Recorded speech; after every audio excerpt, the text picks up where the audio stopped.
What's up, the geeks? My name is OMGWTFLOLFTWBRB, and welcome to Suprocker Sunday.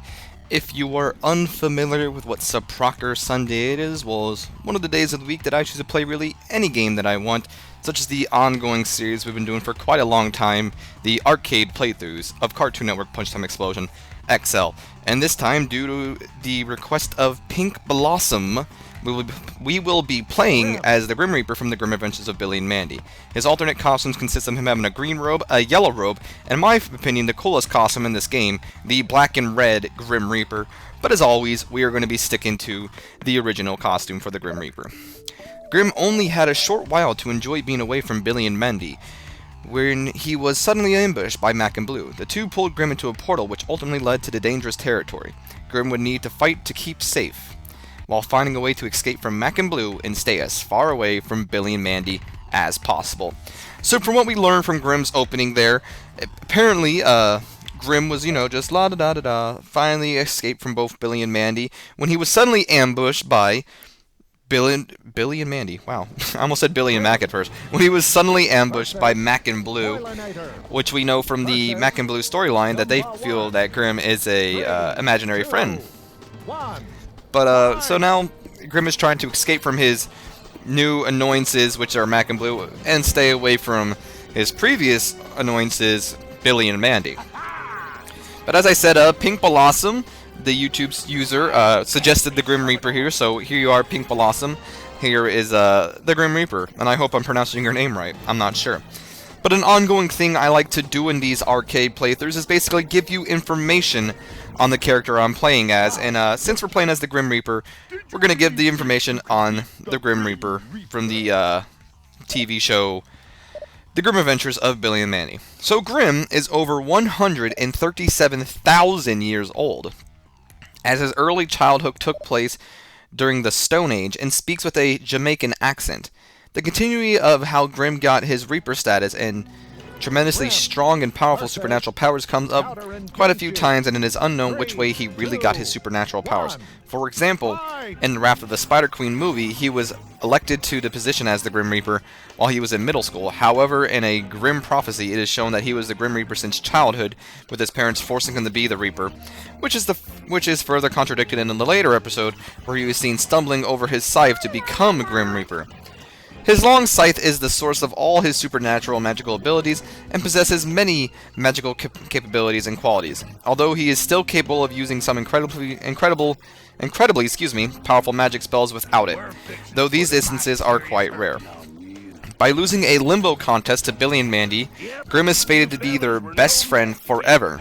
Unfortunately for the Reaper, that contract legally binds him to them, such that, as revealed in the episode Hutter Monkey, I don't know if I pronounce that, if he ever breaks his friendship with them, he would be forced to spend eternity in the underworld jail, much to his terror, as he doesn't know what kind of inmates lurk there, as a result of the contract violation. Despite this, however, he has often tried various ways to get out of this servitude, and the Big Boogie Adventure Boogie notes that this as invalidating a legal and binding contract. Though Billy is friendly towards him, Mandy treats him dominantly, and this angers and irritates him to the point where he constantly fantasizes about killing both of them. Pretty deep for a cartoon. However, there have been instances that show that he does indeed care for them. He is often forced to do their chores and create supernatural fun for them. Grim is slowly adapting to modern life and is usually seen in his free time watching television, mainly horror movies or soap operas.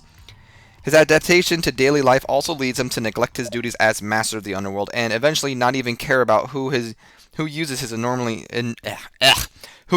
his enormously powerful scythe, seeing as how it constantly is stolen. He also has a bottomless trunk where all types of dark, magical, and mystical objects are found. Billy usually abuses them, creating extensive damage, chaos, ruin, death, and destruction. His friend and hate relationship with Billy and Mandy seems to vary from each other. He seems to be more annoyed with Billy than Mandy due to his idiocy and stupidity. Although Billy abuses Grim's magical and supernatural powers as much as Mandy, Billy treats Grim with much more fairness and generosity and kindness, resulting in Grim actually caring and liking Billy. In Mandy's case, although, they both share the same cold-hearted, cynical, and misanthropic, I don't know if I pronounced that word right, so I apologize, view of humanity and apathy for the welfare of Billy and other characters. Grimm tends to dislike her more than Billy due to her abusive and cruel, disrespectful actions towards him. Like most characters, Grimm greatly fears Mandy, but is able to openly rebel against her when she becomes too obnoxious and abusive. Grimm owns a giant three-headed dog, Cerberus, but has no control over it whatsoever and is terrified of it.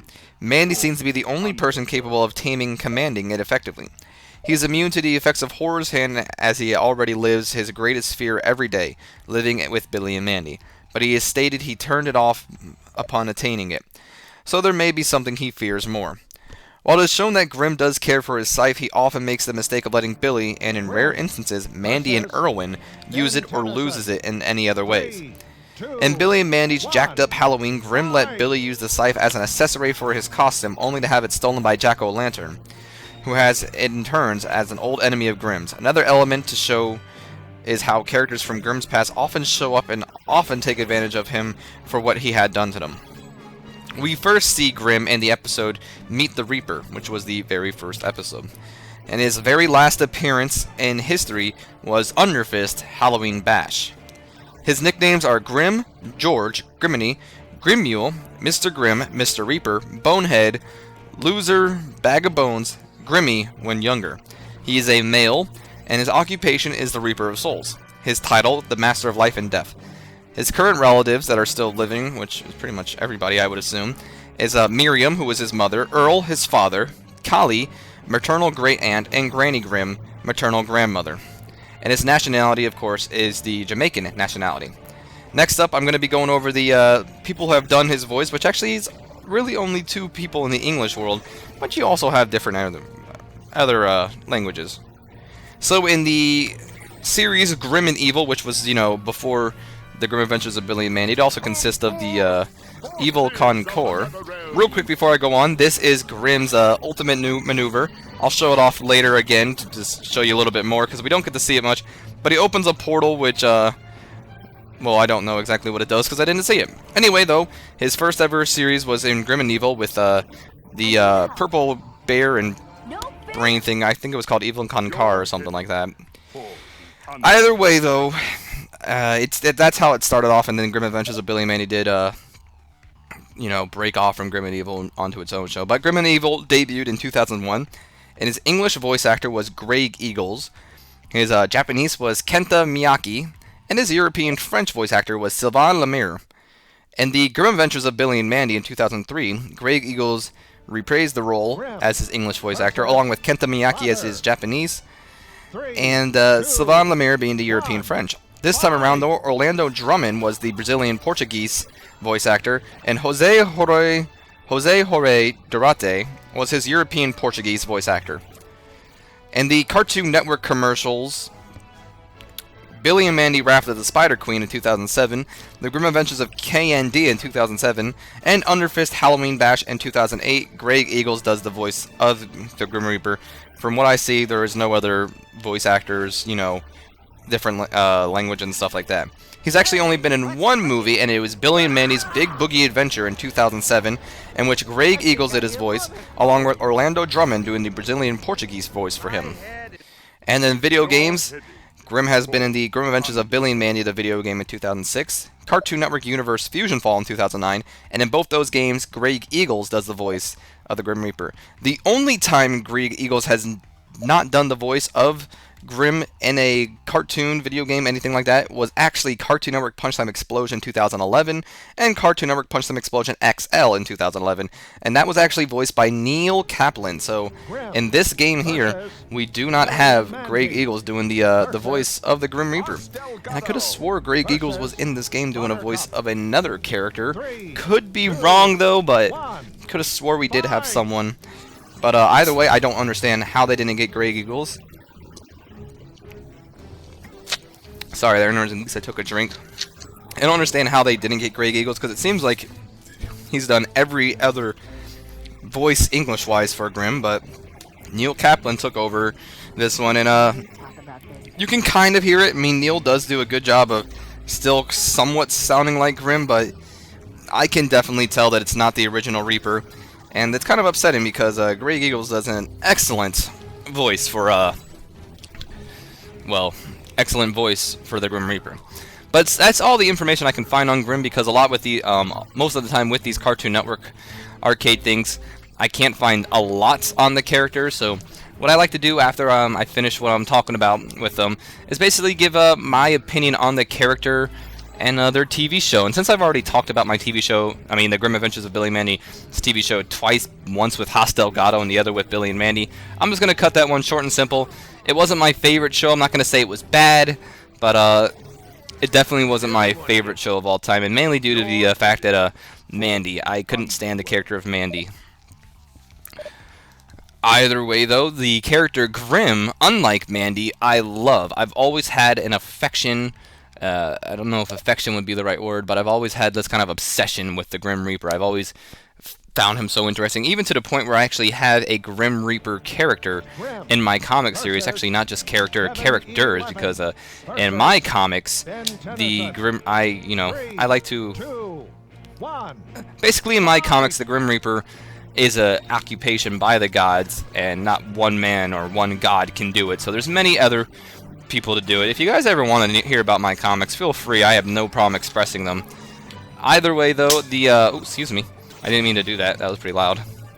Either way, I love the Grim Reaper. This is an interesting Grim Reaper because most of the time we do see Grim,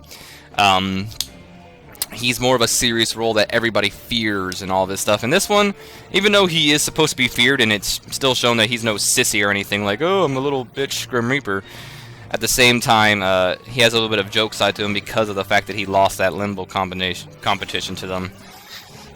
I'm not gonna lie, at times, even though I said in the thing where it said Grim actually wants to kill Billy and Mandy, I always kind of wanted to see that episode where he finally does. Like, I knew it would never happen, but I always wanted to see the episode where he, at least to Mandy, I've always wanted to see Mandy just get what she had coming to her, because she's a bitch, and I don't like Mandy. I hate Mandy, actually. Either way, though, I love the Grim Reaper. I'm very fond of any Grim Reaper, whether it be, you know, this one here or, you know, any other thing. I've always had a weird thing with the Grim Reaper. And I just love him, and I'm happy he was put in this game. I mean, in my opinion, he shouldn't, you know, there shouldn't have been, like, no choice other than him, you know what I mean? Like, it's one of those characters you would expect to be in the game either way. It's kind of like Spider-Man in Marvel games. I mean, you expect him to be in the game in some way, shape, or form.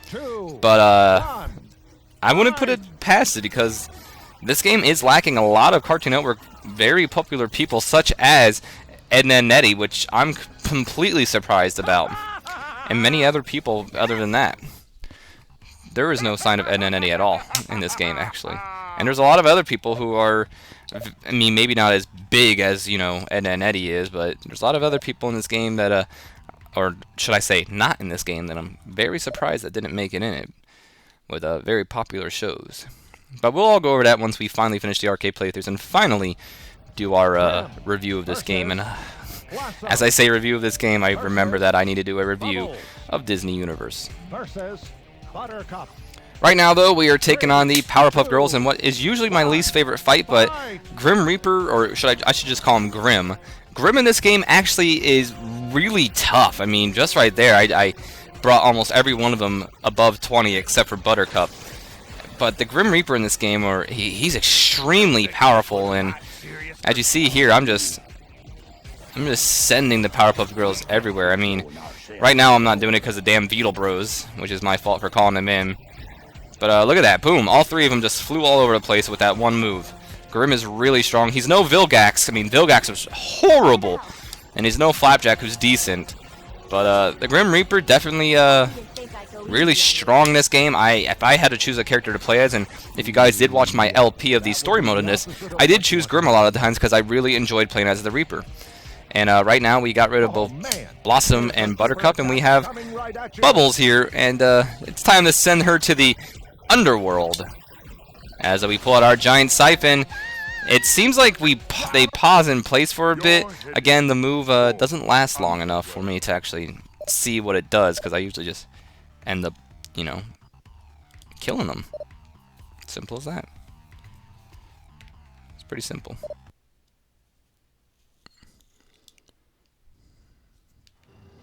Next up, though, we are going to be taking on our final boss of the arcade playthroughs, which, as always, it is him, even though it's kind of confusing since you can play as him.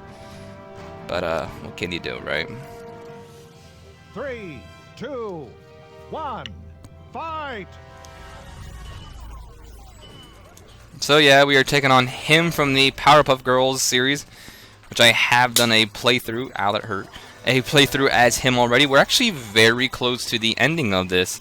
I believe we still have Bubbles to do, Aku, and I believe one more. Oh, Chowder, and then we're done. I believe. I mean, we're actually really close to finishing the arcade playthrough. So, Grim not only won several battles, but managed to not see Mac and Blue or Billy and Mandy in the process.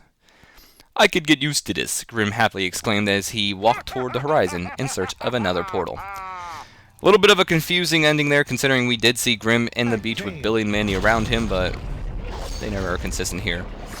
Otherwise, though, even though we didn't see it in the playthroughs, I am going to show it off. This is Grim's Synergy, which I believe it is with, I think his name is Mumbo? I'm not sure.